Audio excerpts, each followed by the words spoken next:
Vejo o mundo carente de esperança. Eu vejo a vida perdendo seu valor. O mundo em que a maldade e o terror promovem guerras e mortes. Não é possível viver sem esperança, sem a certeza do amanhã. Mas sei que à frente dessa guerra existe um rei, e ele já venceu na cruz. Eu sei que em breve verei meu Salvador vindo nas nuvens me encontrar. E a esperança que um dia eu sonhei vai estar sorrindo para mim. Eu creio em Deus, meu Senhor e Rei.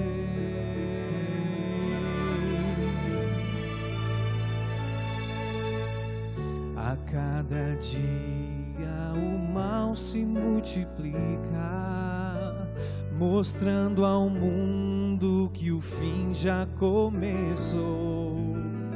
A dor, a fome, a angústia e o sofrer revela a imagem do pecado. Mas o amor de meu Deus é esperança de um majestoso alvorecer. Me traz a paz e a certeza do amanhã, e o novo sol irá nascer. Eu sei que em breve verei meu Salvador vindo nas nuvens me encontrar. E a esperança que um dia eu sonhei vai estar sorrindo para mim. Eu creio em Deus, meu Senhor e Rei.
Vou encontrar meu Senhor e Rei.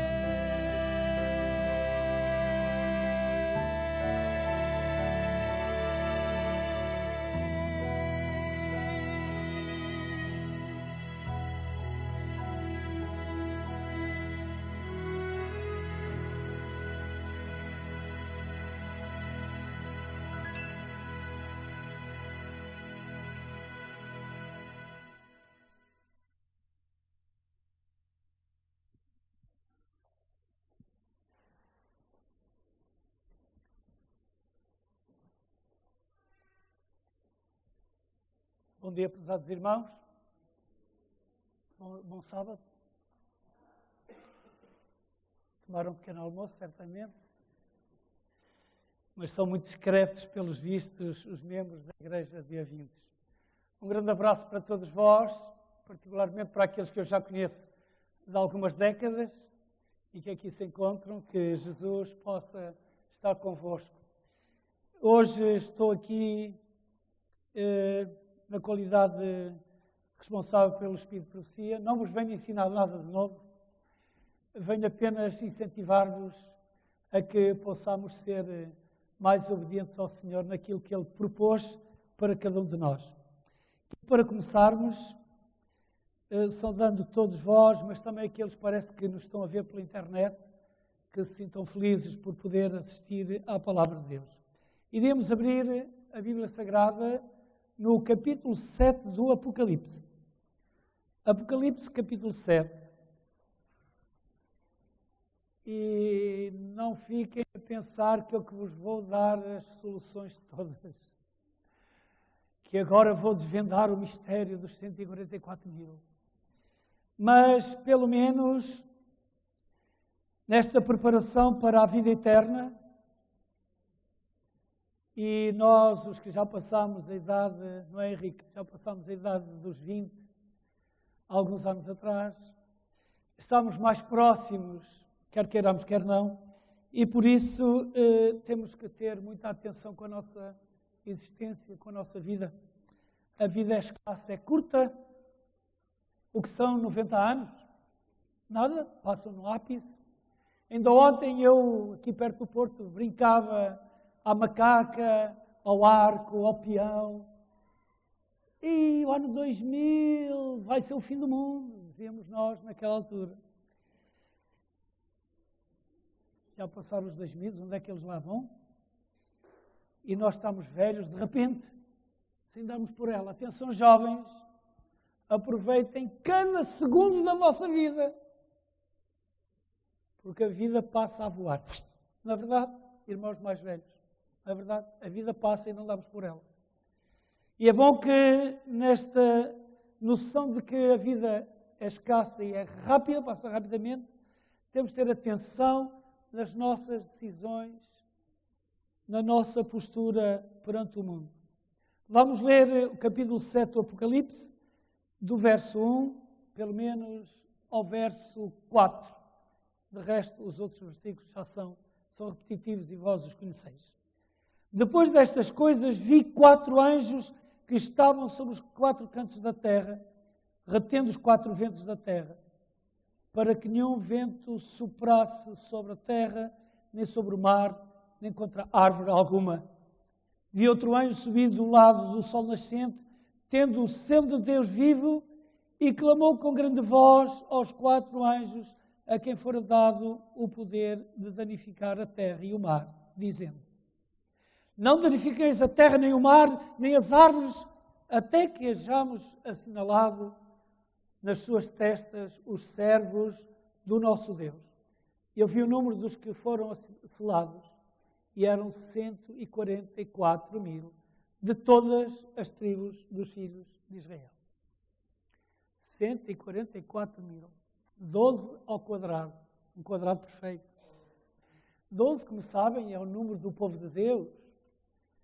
O 7 é o número da plenitude, o 13 da perfeição. Enfim, vós sabeis também como eu, esses simbolismos que a Bíblia atribui aos números. O 10 é o símbolo do mínimo. É por isso que Deus só nos pede 10 mandamentos. É o mínimo que nos pede.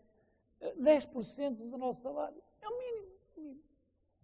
Estão a ver? É a noção que eles têm, porque é a letra mais pequenininha do alfabeto, é a 10ª letra, é um iode. Por isso é que Jesus diz, nem um iode, nem um tilo cairá da lei, sem que tudo seja cumprido. É a letrinha mais pequenina, é um apóstolo. E por isso é o símbolo do mínimo. Mas aqui o 12 é o símbolo do povo de Deus. Porque 3 mais 4, 3 é o Criador, Pai, Filho e Espírito Santo. A criatura é o cosmos, os 4 cantos da terra. 3 e 4 é 7, é plenitude, é tudo o que há. Não há mais nada fora disto. Mas 3 mais 4 não quer dizer nada. Se eu tiver batatas e ovos dentro de uma frigideira, de uma sartá, que isso diz, Já estou a esquecer o meu bom português. E nem por isso eu tenho uma omelete.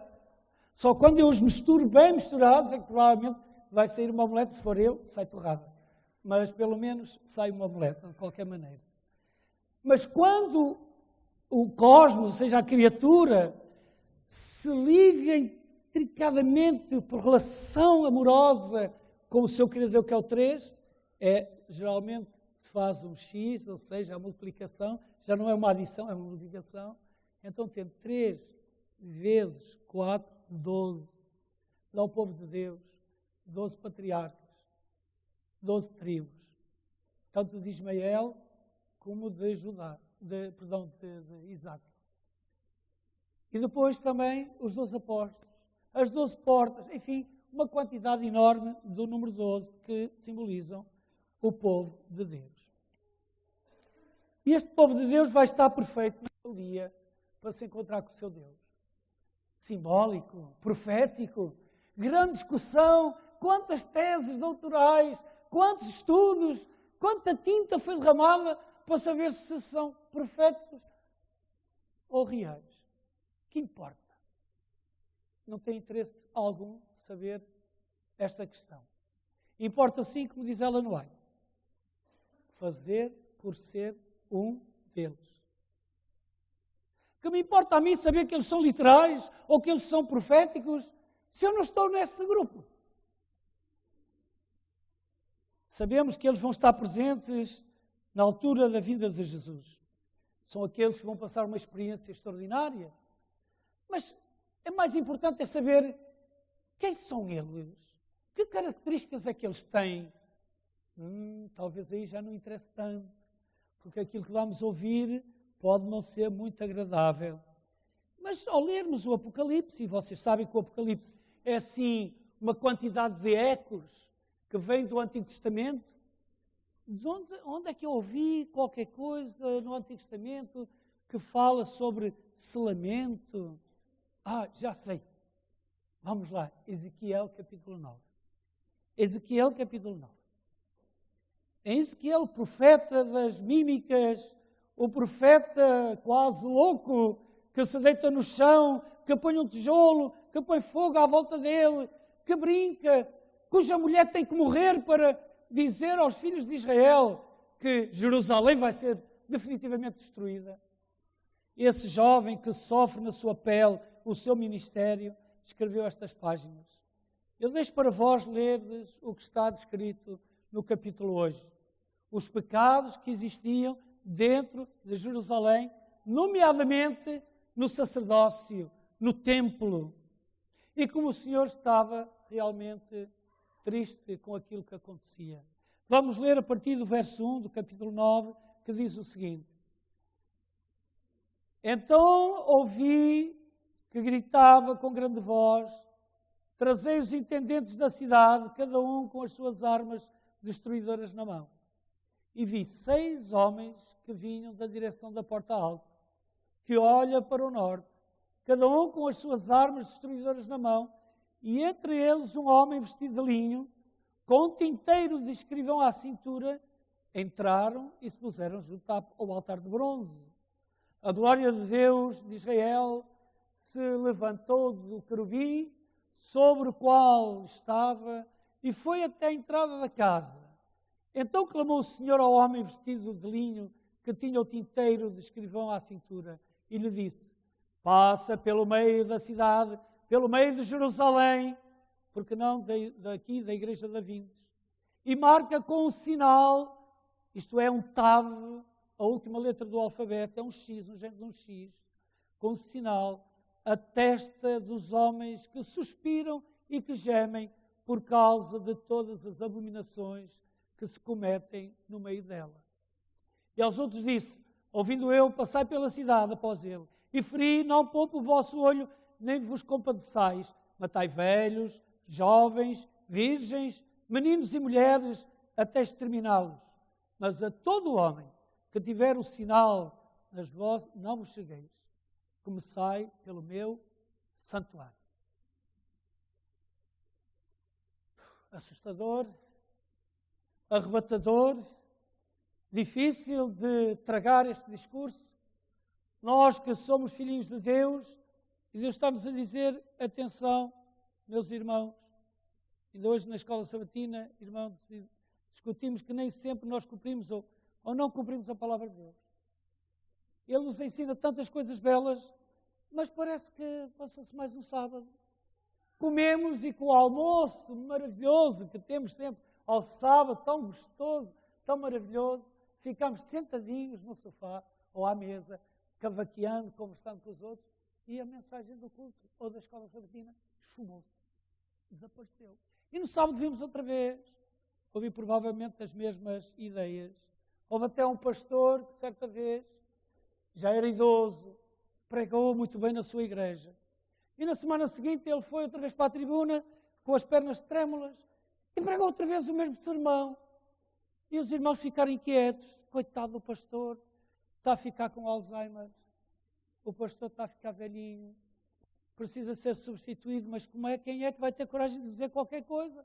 Ele é tão bondoso, ele prega tão bem. Terceira semana, e o velhinho pastor prega novamente o mesmo discurso. Bom, os anciãos trocam ideias. Alguém tem que falar com ele, vejam lá. E há um deles que, cheio de coragem, fala com o pastor. Querido pastor, dá-lhe um abraço. Nós como o amamos, você é um pastor querido. Nós temos tão gosto de tê-lo cá, pastor. Que lindo. Pastor, mas sabe, já é a terceira vez que o pastor prega a mesma mensagem. Ele disse, pois irmão, e continuarei a pregar a mesma mensagem, até que me ouçam, até que pratiquem aquilo que eu prego. Difícil, não é verdade? Difícil. Aqui também não nos fala dos 144 mil, mas fala-nos dos assinalados. E quais são as características que nós vemos aqui dos assinalados? Tem pelo menos duas características. Já descobriram quais são? Já descobriram? Ninguém se apercebeu? Sim, certamente. Ponho um sinal, é no verso 4, a meio. Um sinal nas testas dos homens que suspiram. Irmão, o irmão suspirou, está farto de suspirar na escola sabatina. Suspirou, porquê? Porque ele vê que realmente aquilo que nós aprendemos nem sempre é posto em prática. Os homens suspiram. E mais, gemem. Porquê é que gemem? Gemem por causa de todas as abominações que se cometem no meio dela. Mas haverá abominações no meio da igreja? Haverá pecado terrível, tal como o dá cá, o pior, que afasta a presença de Deus da sua igreja? Estas são as duas primeiras características dos 144 mil. São aqueles que suspiram. Até quando, Senhor? Até quando isto vai continuar? Quando continuaremos com esta pele, com estes ossos? Também gemem, Senhor, tu vês a miséria do teu povo. Nós nunca praticamos aquilo que estudamos. Não é, irmão? Nunca praticamos. Que frustrados que nós saímos. Irritamos com nós próprios, ainda bem. Ainda bem, se queremos pertencer aos 144 mil. Temos que suspirar, ter um ai no peito. E temos que gemer por aquilo de mal que acontece no nosso meio. E temos que enverdar pelo caminho seguro e pôr as coisas nos sítios devidos. Quer ouçam, quer deixem de ouvir, diz Ezequiel, no seu capítulo 2. Ou melhor, disse Deus ao profeta. E ele que não queria ir, o profeta Ezequiel não queria ir. Tu tens que ir àquela casa dura de serviço, que eu não quero ouvir o teu discurso, para que fiquem inexcusáveis no dia do juízo. Mas eu não quero ir. E Deus pegou-lhe pelos cabelos e levou, imagina uma criança a espernear, ser levada pelos cabelos. Assim foi Ezequiel, levado pelos cabelos. Tu tens que ir mesmo. Quer eles ouçam, quer não ouçam. E eles não ouviram. Mas Ezequiel livrou a sua pele do dia do juízo, livrou aquele sangue que vai ser derramado e que já foi no tempo de Israel, por Nabucodonosor, livrou a sua pele nesse sentido. Mas seria pobre e curto termos apenas duas características, os que suspiram e os que gemem. Mas talvez se nós formos ao Apocalipse, e nós que gostamos tanto do Apocalipse, nós os adventistas gostamos do Apocalipse, mas às vezes parece que atendemos algumas partes e outras negligenciamos. Todos nós sabemos de cor Apocalipse 14, o verso 6 ao verso 12. Quem é que não sabe essa mensagem, essa tríplice mensagem angélica? A nossa missão para os últimos tempos, não é? Vi um anjo voando pelo meio do céu com o Evangelho eterno para pregar a toda a tribo, língua e povo, dizendo: temei Deus e dá-lhe glória, porque vinda é a hora do seu juízo, e adorai aquele que fez os céus, a terra, o mar e os fundos das águas. Caiu Babilónia, e por aí diante. Nós sabemos isto.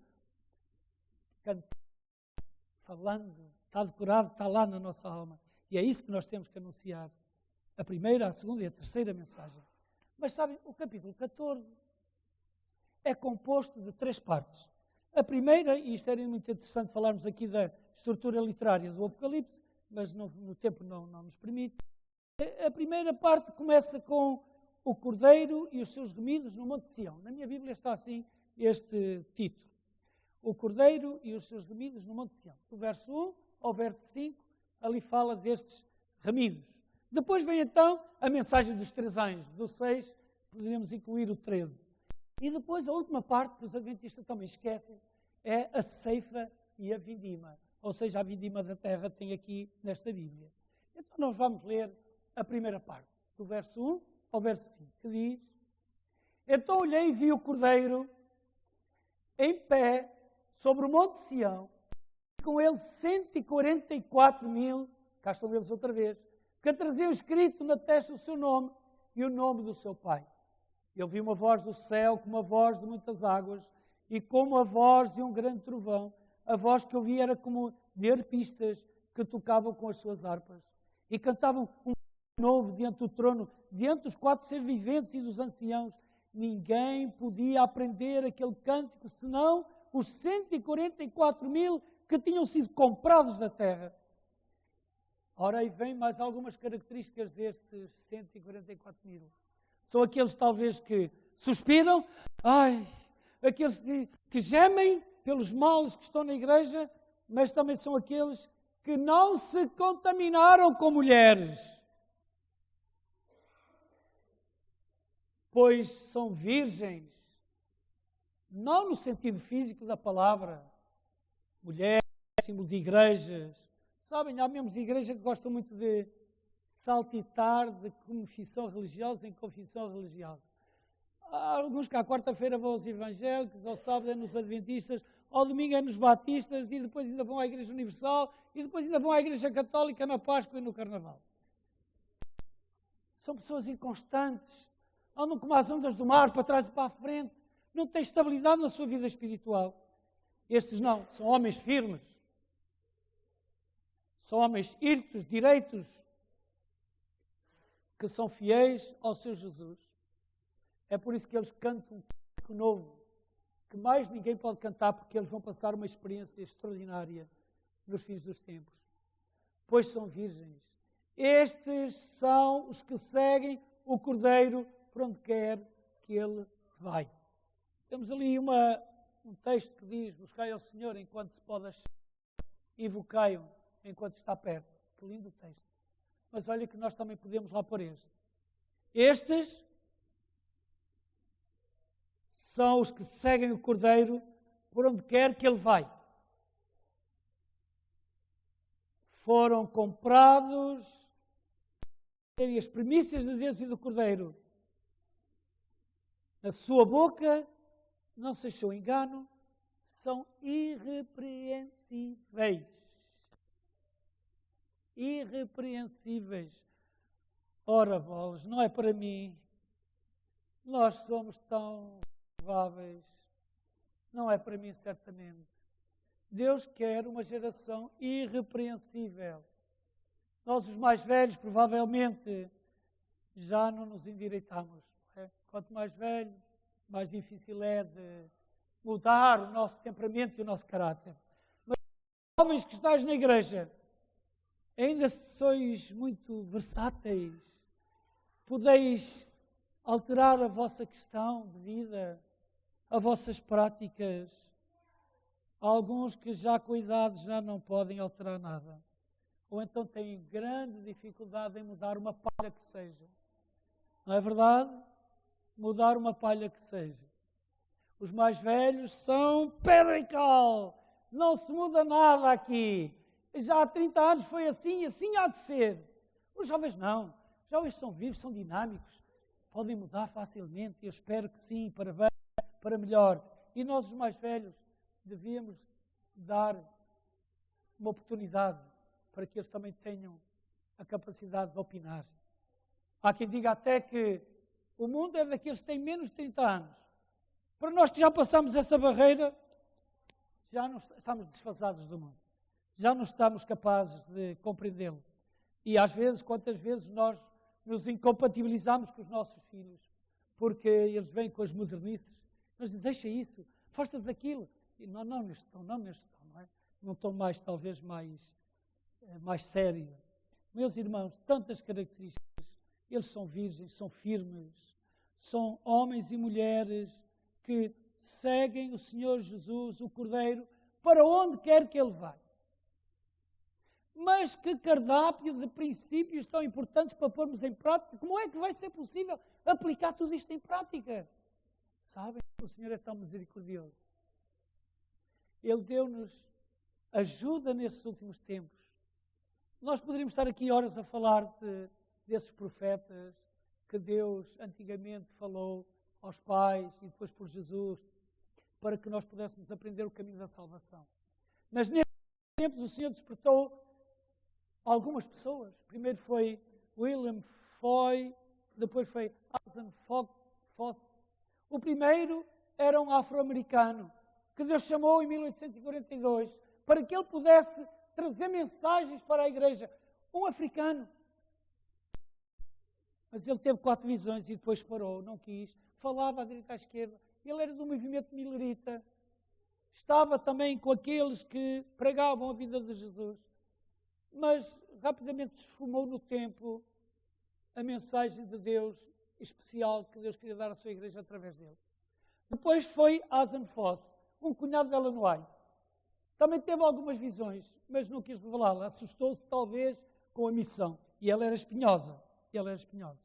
Então o Senhor tocou nessa jovem, com 17 aninhos.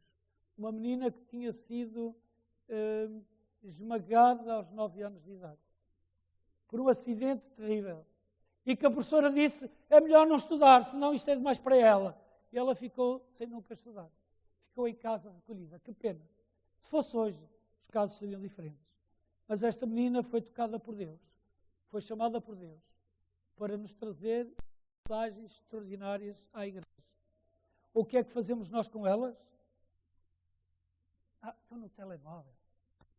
Eu tenho todo o Espírito Profecia no telemóvel. Está no meu iPad. Tem lá todos os livros do Espírito Profecia. E tenho os artigos todos das revistas, tenho tudo lá, as meditações finais, tem tudo lá, está tudo lá. E penso que por ter isto, já estou no caminho certo. Mas quantos de nós não obedecemos às coisas mais comezinhas que Deus nos ensinou para nos preparar um povo como este, para cantar um hino que mais ninguém pode cantar? Isto é difícil, tantas desculpas à direita e à esquerda, e nós aqui não vamos mencioná-las. Alguns até renegam o Espírito de Profecia, que está patente no capítulo 12 e no capítulo 19 do Apocalipse. Diz lá que aqueles que guardam os mandamentos de Deus e têm a fé de Jesus, e a fé de Jesus é o Espírito de Profecia. E nós possuímos esses livros maravilhosos. Só critica quem não lê. Ou então aqueles que leem e coçam a cabeça. Difícil! Quem é que pode pôr isto em prática? E ficam a tremer, porque estavam às panelas do Egito. Desta semana houve alguém que me disse assim, vou para a casa da minha mãe. Esta semana não fico com a minha esposa, vou para a casa da minha mãe. Porque a minha mãe tem lá umas panelas do Egito. E eu não estava a perceber, disse assim, panelas do Egito? Mas a tua mãe foi ao Egito. Como ali em Lisboa, às vezes há assim umas viagens a Israel, vão todos de avião a Israel, passam e por aqui, por aqui. Ele comprou alguma panela especial no Egito. E depois aqui, que tonto, panelas do Egito, panelas cheias de carne, e de pepininhos e cebolinhas. Pronto, lá estavam as panelas do Egito. E nós às vezes estamos tão presos ainda às panelas do Egito. Em muitos aspectos, irmãos. Na educação, as panelas do Egito estão lá. na nossa vida prática, nos nossos negócios. E quando falo de panelas de Egito, não estou a falar de carne, estou a falar nas tradições que nós sempre usamos através dos tempos. E coisas novas vêm até nós, por esses livros maravilhosos. Quando os lemos, ficamos abismados, com tanta ciência, tanto conhecimento, tanta beleza, tantas coisas positivas, tanta preparação. Eu tenho um grupinho à quinta-feira, lá na Amadora, em que estamos reunidos com algumas visitas e irmãs de igreja. Irmãos também. E acabamos de ler o livro Eventos Finais. Eu só vos digo, irmãos, que maravilha, que prazer. O duro é este discurso. Difícil de ouvir algumas coisas. Mas quão importante é para a igreja? O que fazemos nós? Facebook, Twitter, um joguinho de computador, tão interessante. Também jogo, também gosto de jogar o Spider. É para me entreter desanuviado de vez em quando. Mas, meus irmãos, quanto tempo perdido a ver um filme. Ai, que interessante. Houve 10 mortos e sei lá quantos feridos. E depois aquilo não deu em nada. Mas vimos o filme. Passámos ali 1 hora, 2. Ou então futebol. Ei, o futebol. E agora, tanto calor que houve em Portugal. Futebol. As pessoas fechavam as suas lojas. Vêm para casa a horas. Para depois sofrer ali durante 3 horas. Isto acontecia. Os livros de Ellen White, a Bíblia Sagrada. Tirar o pó de cima da Bíblia. Ao sábado, metemos-la debaixo do braço. Fica lindo. Às vezes até temos Bíblias coloridas. Para a mulher, para a criança, para o casal, para isto, para aquilo. Que interessante. Para o jovem. Com umas jeans vestidas. Pois, temos Bíblias para todos os feitios, todos os tamanhos. Eu tenho lá uma assim pequenininha. É microfilmada. Tem toda a Bíblia num 35 por 35, num slide de 35 minutos. Toda a Bíblia, em inglês. Coisa extraordinária. Mas para que nos serve se não a lemos? Para que nos serve ter o Espírito de Profecia com tantos livros maravilhosos se não os lemos? Meus irmãos, eu aqui deixo o meu apelo. O Senhor mandou um profeta, ou seja, uma profetisa especial para a sua igreja, para que nos vá bem na nossa saúde, em primeiro lugar, para que nos vá bem na educação dos nossos filhos. Ai deles, eles estão ali, se portam mal, o pai está aqui a falar para eles, e eles sabem muito bem que já não sabem onde se vão meter. Era assim quando eram pequenos, e pela graça de Deus, portaram-se bem. Eu aqui não posso dizer mal. Portaram-se bem. Mas na educação dos filhos, orientação da criança. Quantos pais têm filhos nem sabem o que é isso, o livro de orientação da criança? O livro de educação. Sei lá, saúde pelos alimentos naturais, saúde pelos alimentos. Até para os pastores, não é? Obreiros evangélicos. Conselhos aos pais, professores, estudantes. Ainda há bocado falámos de ação social, beneficência social. Quem é que tem esse livro? Beneficência social. 5 livros. Sim, senhora, maravilhosa. Visão esta. 5 livros. Pastor, tenha calma, porque nós temos no telemóvel, está lá todos. Ok, meus irmãos, mas estamos num ano em que nos dedicamos à ação social. Leiam essas páginas. Vão aprender coisas maravilhosas. Talvez um puxãozinho de orelhas também, não é? E às vezes nós não gostamos e por isso é uma carne que nós não gostamos de comer, pomos de lado. Mas quantas maravilhas a igreja perde porque não lê. O que é que diz? Vamos terminar 2 de Crónicas, capítulo 20, verso 20. A última parte.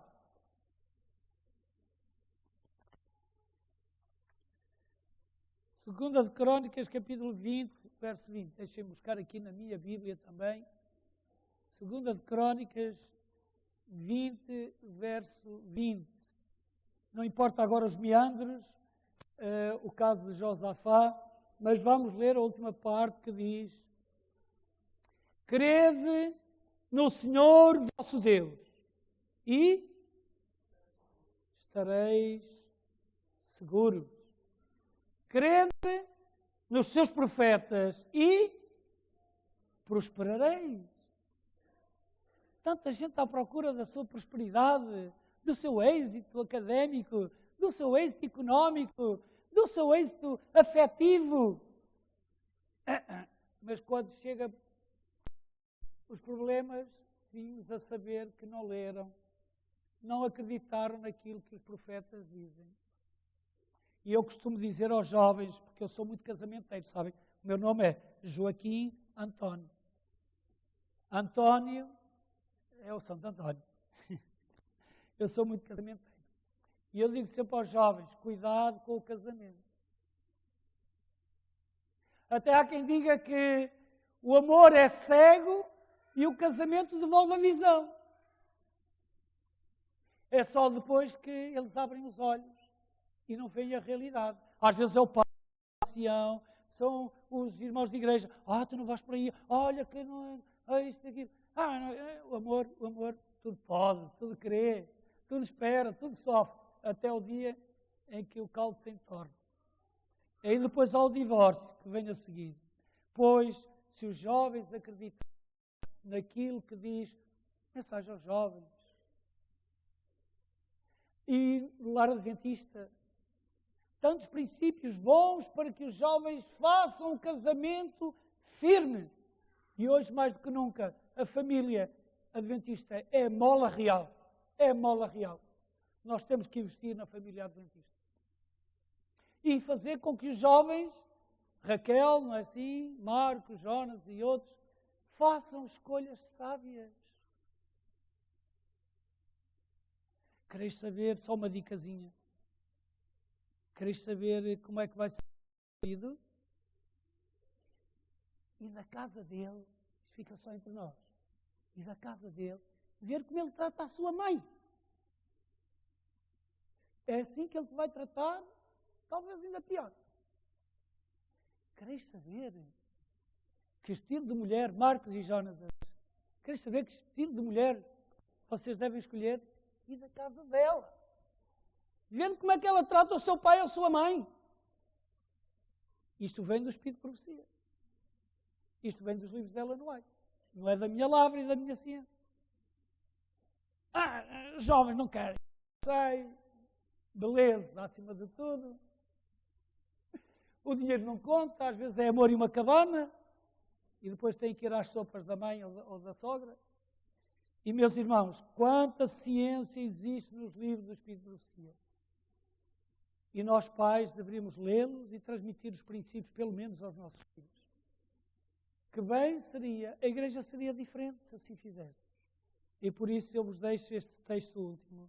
Realmente, crede no Senhor vosso Deus, no Senhor nosso Deus. E que estaremos seguros. 1000 cairão ao nosso lado, 10.000 à nossa esquerda, mas nós estaremos seguros. Crede nos seus profetas, nas mensagens que o Senhor enviou à sua igreja e prosperareis. Eu creio que todos nós, como igreja, como membros, como pessoas individuais, queremos prosperar. Prosperar nos estudos, como pessoa, na nossa personalidade, na nossa vida profissional, em todos os aspectos nós queremos prosperar. Queremos prosperidade. Pois bem, está lá tudo. Está lá tudo. Basta só nós lermos e aplicarmos. Que o Senhor seja connosco. Logo à tarde nós podemos encontrar, se assim tiverem a amabilidade de aqui vir, para conversarmos um pouquinho mais sobre esta temática. Que Deus seja louvado e a Igreja da Vintes cresça e prospere.